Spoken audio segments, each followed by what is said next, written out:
And here we go, the next episode of the Suppress Herald. And we're going to get started here. It's the week of Thanksgiving, and we've had a little bit of a hiatus. As everybody that would be listening knows, there was a mass shooting in Maine. And as you might imagine, our Suppress Herald papers were, nothing but cover to cover about the mass shooting. We're going to dive into that a little later. I want to, we actually took a little bit of a break just to digest everything that was happening and not to get in too emotionally into that whole very tragic and awful situation here in Maine. But a lot of the, you know, progress or progression of stories at the Suppress Herald regarding that mass shooting and, cause, effect, all of it has been very predictable, and we're right where we would expect to be, which is we've talked about the real cause of what happened. That's been put out there, and I'm going to talk again about. I'm going to take you through the daily paper that dealt with this for a week, and then kind of bring us to where we are now, a few weeks later, and how the local media and national media tend to track on these things and many others. So we're going to start a little bit more light today. We want to get into just some general things we picked up in the papers over this couple of weeks. And I'm going to start with just a local story that was kind of interesting, really interesting to me. And of course, the reporting doesn't tell you what is really going on here. And first, you had, an article in a paper, and this is Coffee by Design in Portland voluntarily recognizes a union.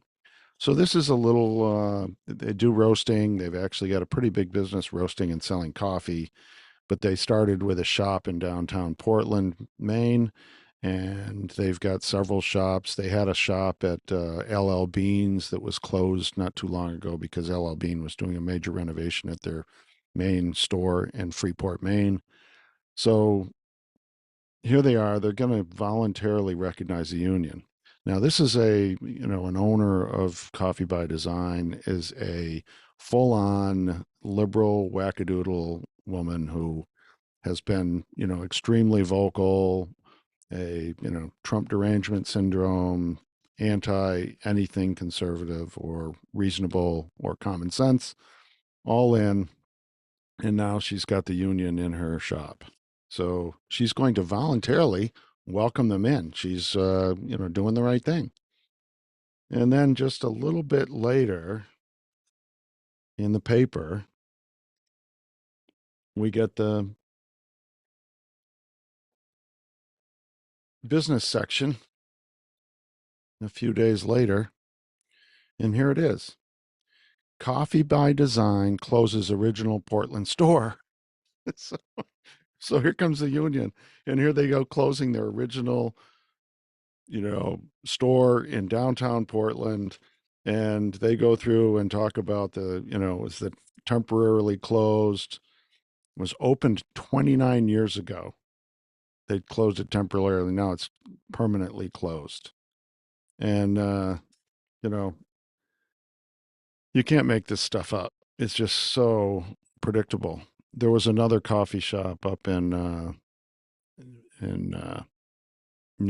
central Maine that also, the unions were going to organize a coffee shop. You cannot organize a little coffee shop. There's no flexibility. It is the most ridiculous thing going to just try to understand that you're going to put all these rules on for a small local shop with 10, 12 employees trying to run a coffee shop. And as you might expect, the owner just closed shop when they were going to unionize. And this is going to happen all over this. The unions don't work. I'm not against unions. The unions in the auto workers and union in manufacturing and many other things has a place. But in a little local business that is trying to just move people around and people don't show up and you've got 12 employees, two people call in sick, and the unions have rules that you won't be able to have overtime or all the other stuff. It just puts all these handcuffs on trying to just run a small business. And here we are. It's just, this is like, you can't make this up. She's going to volunteer, and there's a whole story about how wonderful she is. And then they're closing their original store. And, you know, if you're seeing this, there she is. And guess what? Woke is broke. And that's what you always are going to get. So that was kind of a highlight for me. You know, woke is broke. There you go. We're going to, oh, yeah, we're going to voluntarily take the unions in. Now they still have their business, and the roasting shop is not going union. It's just the baristas in their coffee shop. But we'll see how long they last. And my guess is it's not going to be fun for anybody. So unfortunate.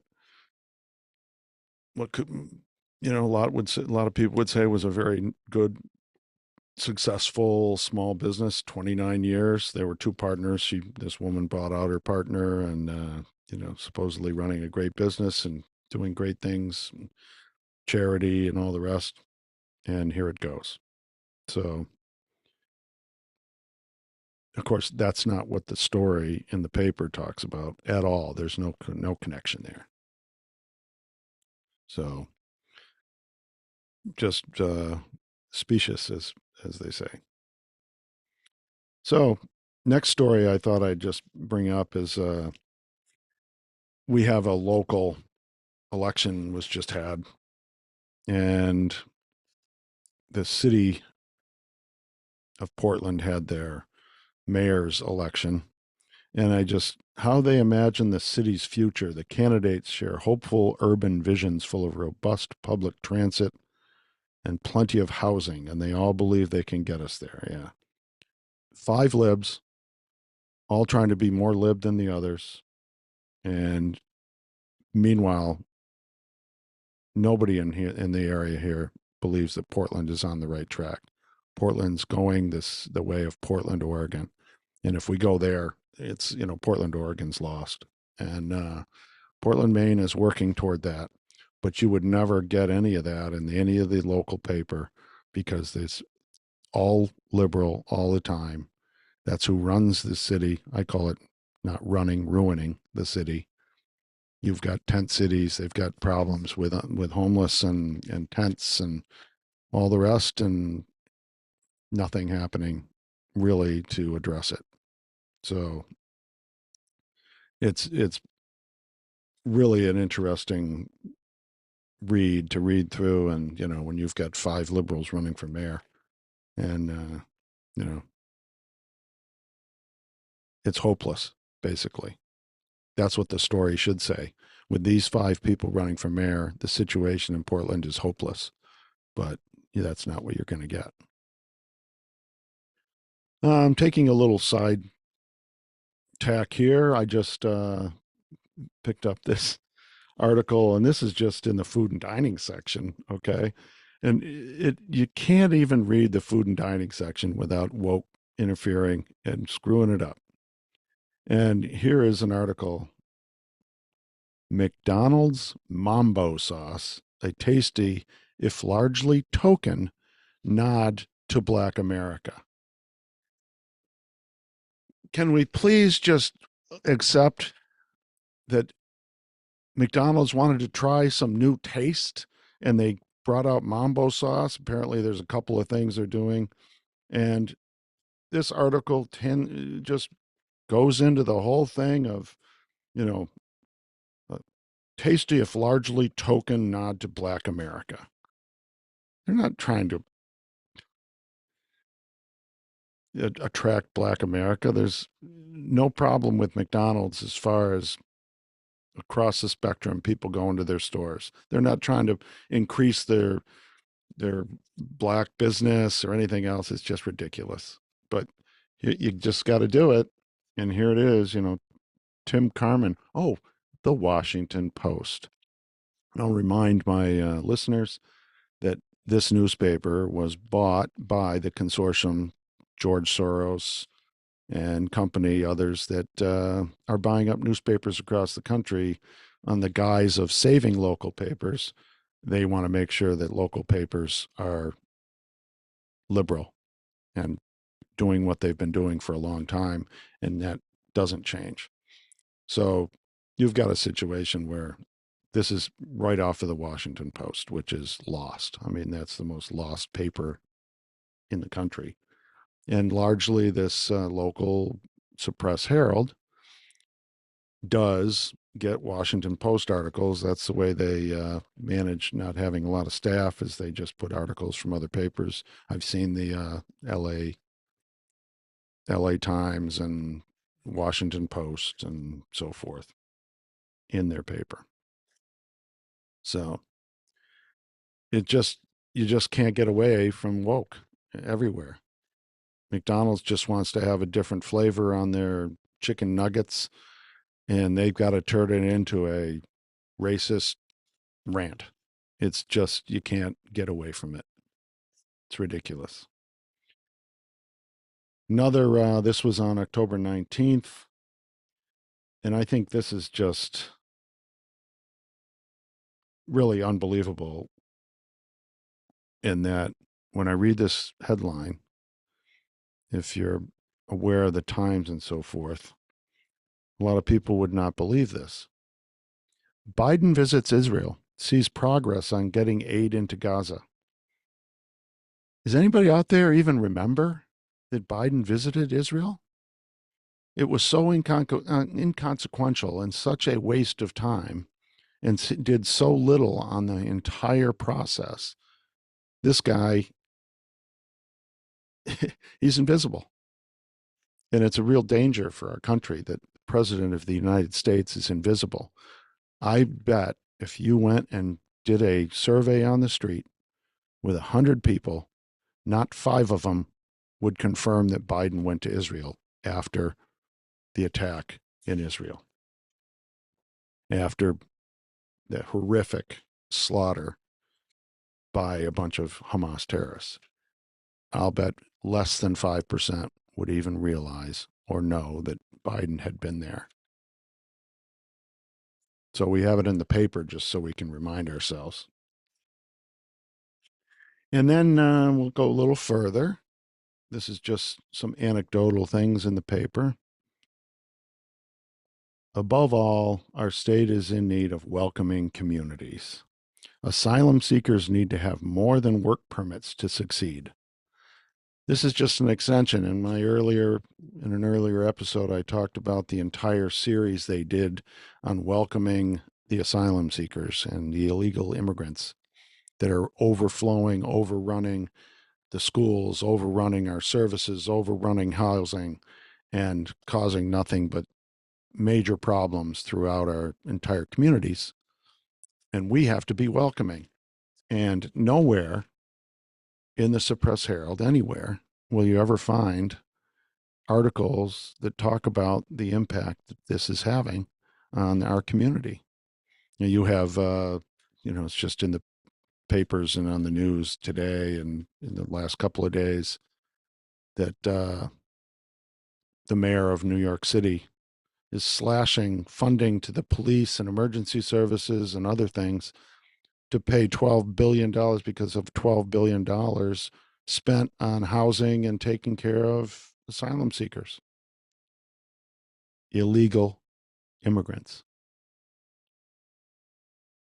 Let me see, how many plane tickets, one-way plane tickets, could you buy with $12 billion? I think you could take a real dent in stopping the horrific expense. And we're told that this is all good and it's all positive, and they keep saying it. That we have these articles about how we've got to be welcoming and give them jobs, and Safe in Maine fund to support the creation of transitional housing.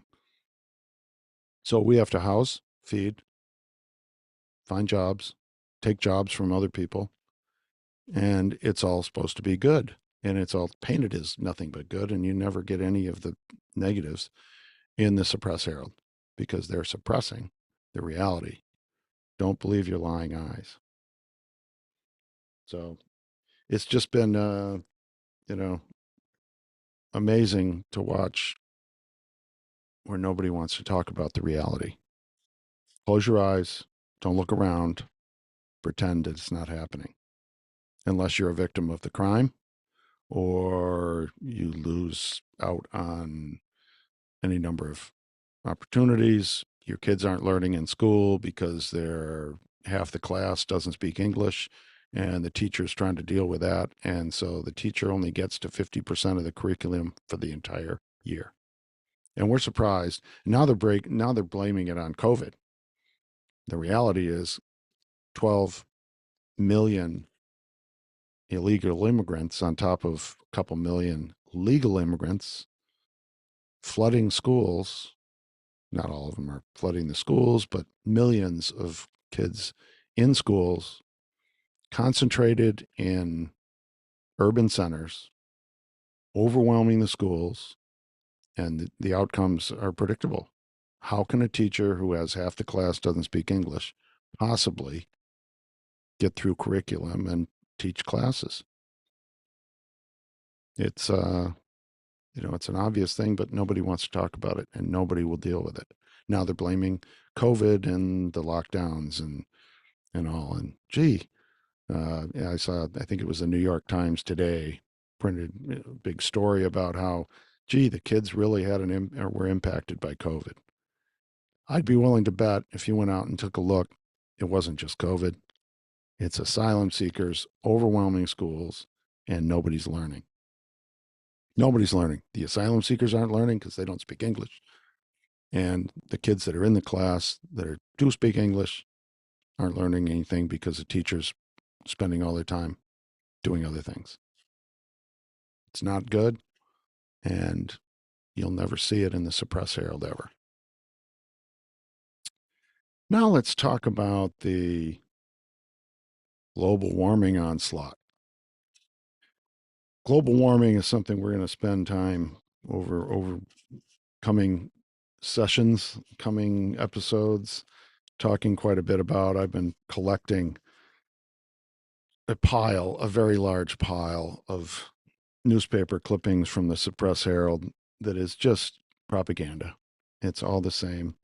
And I'm just going to go through, this is just a couple of weeks here worth of these local Suppress Herald papers and talking about all the different factors that they bring up to focus your attention on global warming. And I want to start with just reminding you that if you do the research, man made global warming is not proven at all. There's actually 1,200 scientists recently signed a declaration, and these are two of them were Nobel Prize winners. You had 1,200 in total, plus scientists with PhDs and climatologists and physicists and astrophysicists and doctorates and all sorts of subjects related. In other words, highly educated, highly informed people that aren't even supposed to be there because we've been told for years and years that this is consensus. Everybody believes in global warming, except now they're starting to step up against a lot of, pushback. Funding gets taken away if you push back against global warming, and I could go on and on. But the bottom line is it's hard for these people that are relying on a university for funding, and the university is in the tank for global warming and all the rest.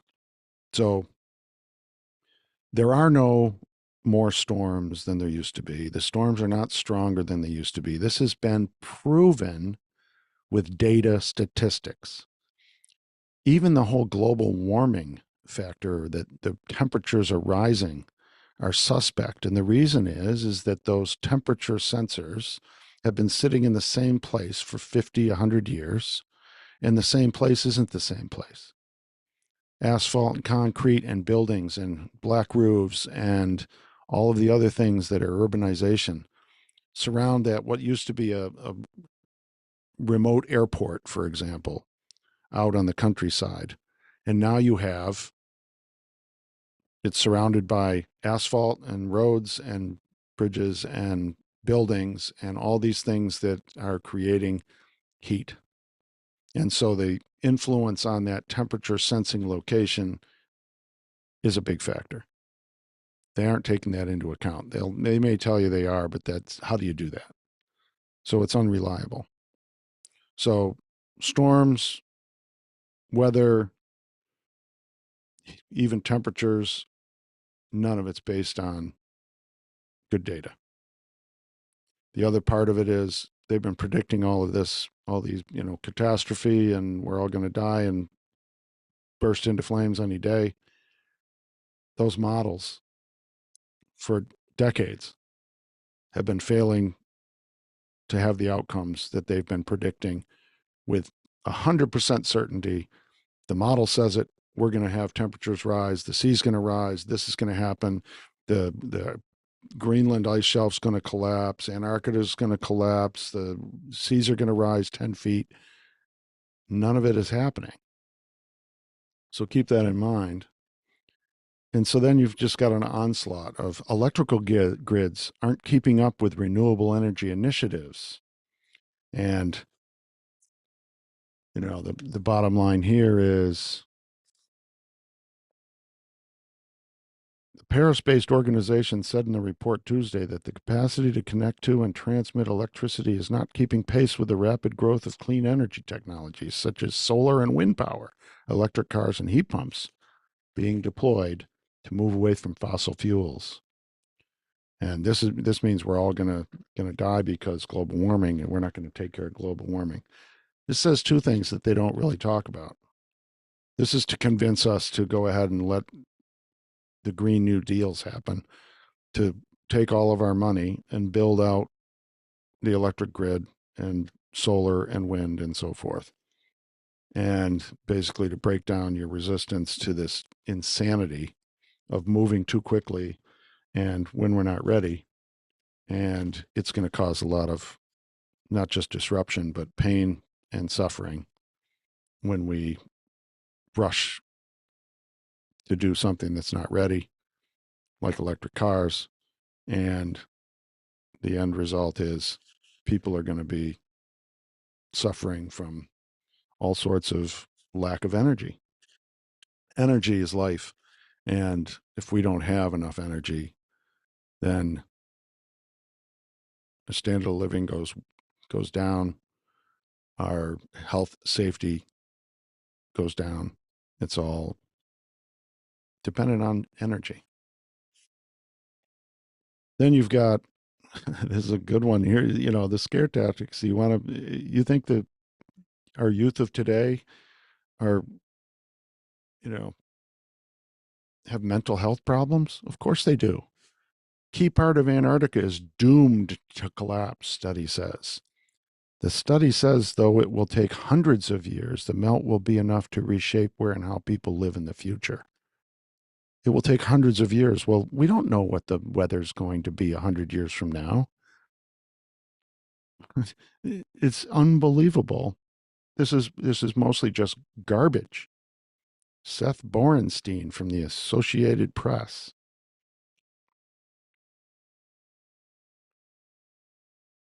Researchers use computer simulations to calculate future melting of protective ice shelves in western Antarctica. The study in Monday's journal Nature Climate Change, Nature Climate Change, found even if future warming was limited to just a few tenths of a degree more, a goal many scientists say is unlikely to be met, it would have limited power to prevent ocean warming that could lead to the collapse of the West Antarctic ice sheet.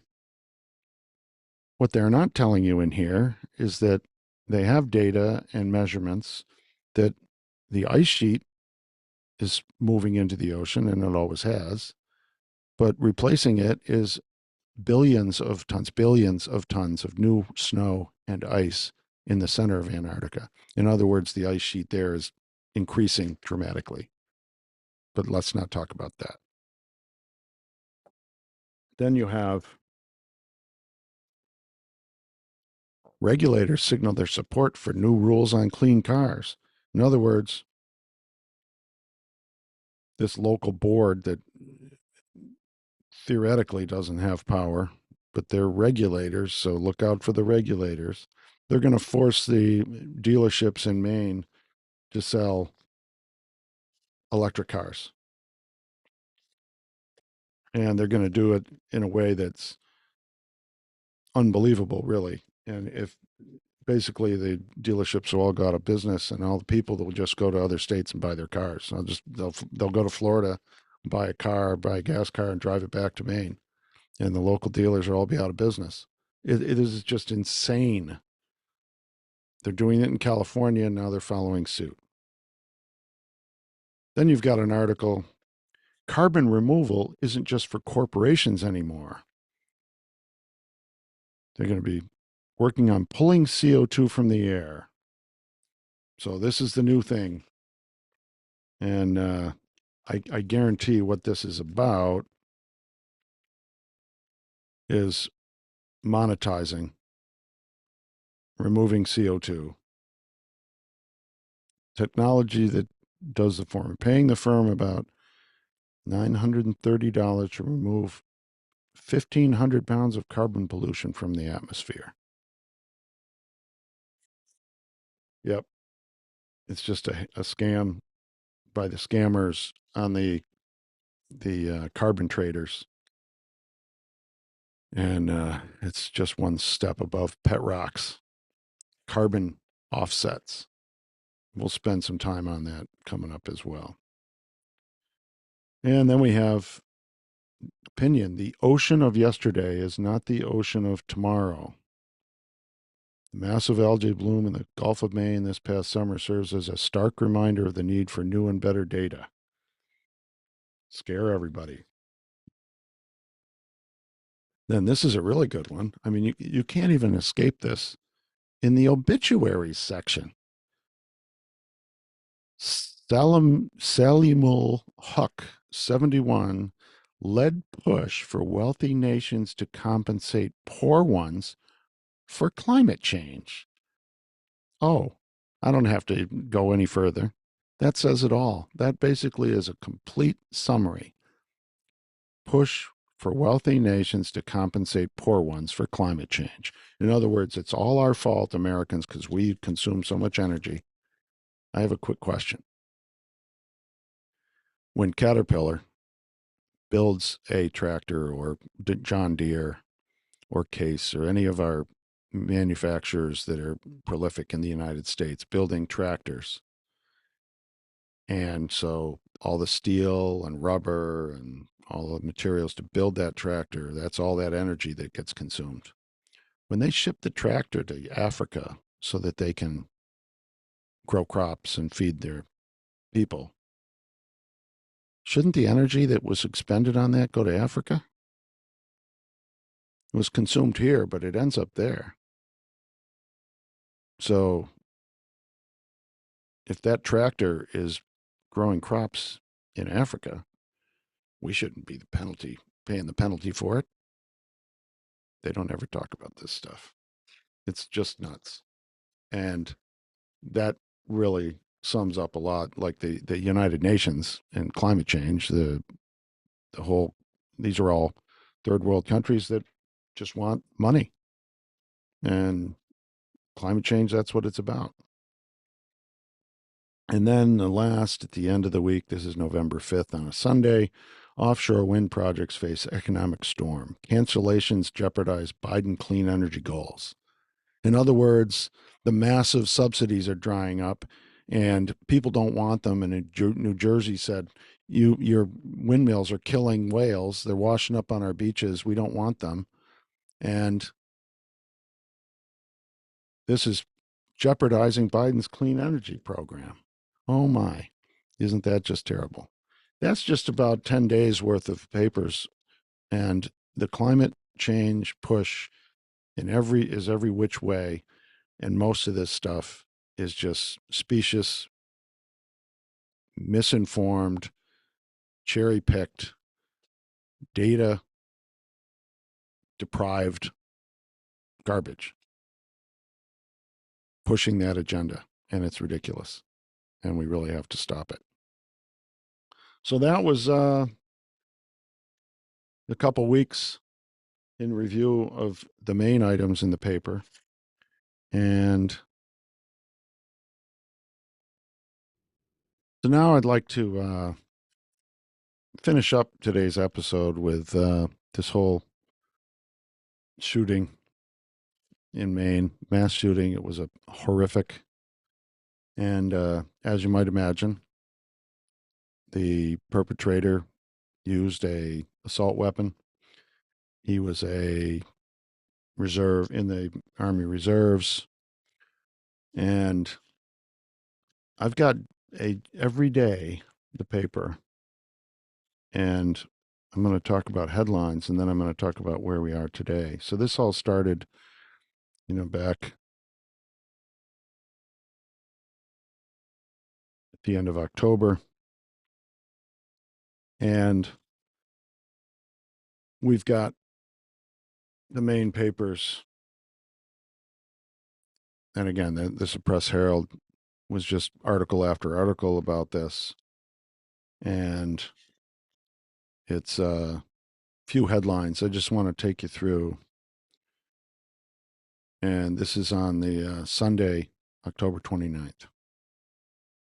And this happened on a Friday. So police were alerted last month about Lewiston shooter's threats, but we couldn't locate him. After stepped up patrols at the U.S. Army Reserve Base, where Robert Card trained, and a visit to his Bowdoin home, neither of which turned up any sign of him, they moved on. Okay. This guy, his family knew that he had mental health issues. He was hearing voices. He was paranoid. His colleagues in the National Guard, he was in Massachusetts with the National Guard training.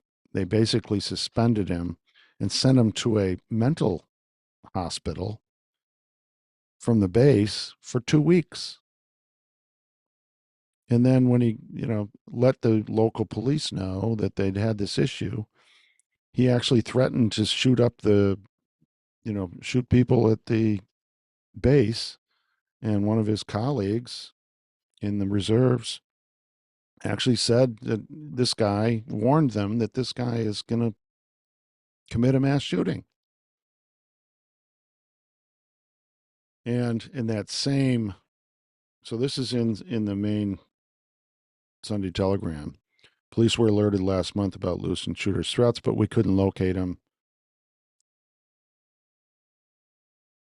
Bill Numbnuts comes back. This is a guy who was with the paper forever.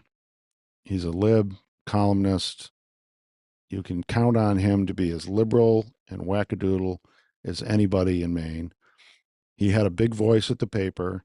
He was one of the people that tried to organize when the paper went up for sale last year, to organize to buy it locally so that they could keep it in liberal hands, not in local hands, in liberal hands.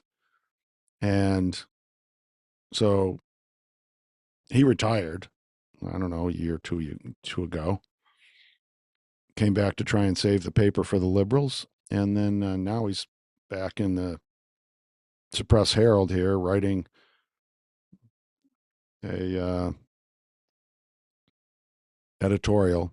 It's time to admit failure and be outraged. Do we need bloodshed in every pro-gun congressional district before we wake up and ban assault weapons? There you go. It was the assault weapon that killed all those people. And it says, body of shooting suspect found with 2 guns at recycling center. So this is 2 days after the event. He turned up, had committed suicide in a storage trailer. They missed him when they went there the first time. So here we go. It's obvious, but we couldn't locate him. So that's how it started. Then you have Tuesday. There's no paper on Monday, remember, because they can't afford to do it every day. And so the Tuesday paper, front page. Police received warnings about shooter. Sahagadoc County Sheriff's Office documents detail concerns raised by Robert Card's family and Army Reserve unit, including that he could shoot up places and that the department's own failed attempts to contact him. There you go. They knew about him. They did not much. Then just to throw in, I mean, you've got the opinion page on Wednesday. The Representative Golden here, a Democrat, came out before he was for gun rights. Now he's all for outlawing assault weapons, which nobody can define, and we won't go too far in that. And so you've got the opinion page is all about, mostly either, there's a lot going on because this was basically leading right up to the election. But anyway, you've got Clarence Page, who's a wackadoodle from the Chicago Tribune, lib who gets a regular slot in the Press Herald, of course. And you've got disturbing trend. More Americans show signs they've been radicalized. And a Pentagon ordered study found a military background is the strongest single predictor of violent extremism. Well, anybody who's been paying attention knows that our military has gone woke. And basically, they want to get rid of anybody that's conservative or, MAGA. And this goes right into it. There's just one line here. This is in the Suppress Herald. It also tends to confirm what keen observers noticed much earlier. The MAGA, Make America Great Again. That's a bad thing. You don't want to make America great. What are you, crazy? The Make America Great Again movement that Donald Trump created has radicalized multitudes and set expectations that cannot easily be contained in a voting booth. There is no, zero, none connection with MAGA and Robert Card, who committed mass murder in Maine. But there is huge evidence that he had serious mental illness. We have a yellow flag law that would have allowed them to seize his guns if they had made the effort. But we're too busy policing, tracking down January 6th tourists and doing other things. Here's Wednesday's front page. Gunman believed people were out to get him. Newly released police affidavits detail Robert Card's declining mental health and how authorities connected him to shootings at two Lewiston establishments, including the bar where he met his ex. So we every day there's an article about the mental health of this individual. Here's Thursday. He's going to snap and do a mass shooting. Texts reveal the fears Robert Card's Army unit and friends had about his potential for violence ahead of last week's massacre. They brought this to the military authorities. That same military that's out to get MAGAs because they're dangerous can't deal with this. They put him into a mental health facility for 2 weeks where he was down for training with the reserves in Massachusetts. And then they just cut him loose, send a note to the local police, say this guy might not be quite white. It's crazy. He was crazy. And this just keeps going. Here's Friday. Should yellow flag law have prevented shootings? The Dixfield lawmaker who sponsored the legislation says it appears to be applicable in the case of Robert Card, but others, including law enforcement, say the statute contains too many obstacles. Oh, you mean like you have to actually make an effort? You want to take everybody's guns instead of taking people's guns. Well, it's just easy to take everybody's, but you don't want to take somebody who's obviously got a serious problem and should have had them taken. Then Biden shows up. Biden to Mainers, you're not alone. He comes up and staggers around and bumbles his way through a couple of things. And that same front page, now we're into Saturday, Biden shows up. Shooter warned he might snap on bakery staff days before rampage. How far does this have to go?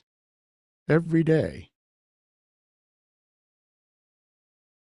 And a national mental health issue. This is in the forum or the letters to the editor. And of course, it starts. We need to have more laws and so forth. So this is in the Sunday paper. After a week of basically front page headlines that this guy was known with mental health issues, they knew he had weapons. He was actually an instructor for firearms, and he was in the National Guard. The National Guard had taken away his ability to use weapons at their training and sent him to a mental hospital for 2 weeks. And yet he's free running around in Maine after they let him loose. Who's responsible for this? Somebody is, but we're never going to get there because that's not the agenda, which is where we are now. Gun Safety Advocacy Center ranks Maine's laws some of the least restrictive in the nation. So here they come. Now they're coming after your guns. Safe, sane, responsible people. And you've got the same numbnuts as back. Came out of retirement again. Yellow flag law isn't working. Leaders should be seeing red. In other words, we need to up the ante and take it. And here's something I want to share, and this is going to end our episode today. Something to think about. This is numbnuts. And this is in his article on Sunday, a week after this terrible shooting. Those ever-present individual liberties. As President Biden noted during his visit to Lewiston on Friday, what about the individual liberty to go out for an evening of bowling without fear of being shot in the back? How about the right to enjoy a bloodshed-free cornhole match at your local watering hole? Why do certain individual liberties start every debate while the rest, time after time, are relegated to collateral damage? Because individual liberties are in the Constitution, you numbnuts. And that sums up everything. They want the collective. That's liberalism to a T. And that's where we're headed now. So what you're seeing ever since this was, 2 weeks ago now, and ever since, every editorial page is full of, we need to have laws to outlaw assault weapons. Take the assault weapons. Take guns away. It's unbelievable, but that's where we are. A whole week, headlines, front page, how mentally ill this person was and how nothing was done, even though there are yellow flag laws that could have dealt with it. Nobody took the initiative to do that, even though the family, friends, military colleagues, the military base, and even local police knew there was a problem. Nothing was done until he killed a lot of people and injured more. This is the problem with the whole argument. Something could have been done. It should have been stopped. It wasn't. and we're going to move on. That's going to all be forgotten, and we're going to move on to take the guns from those that are capable and legally allowed to have them. Here we go. And individual liberty be damned. That's liberals. Politics is local. So is propaganda. Thanks for listening.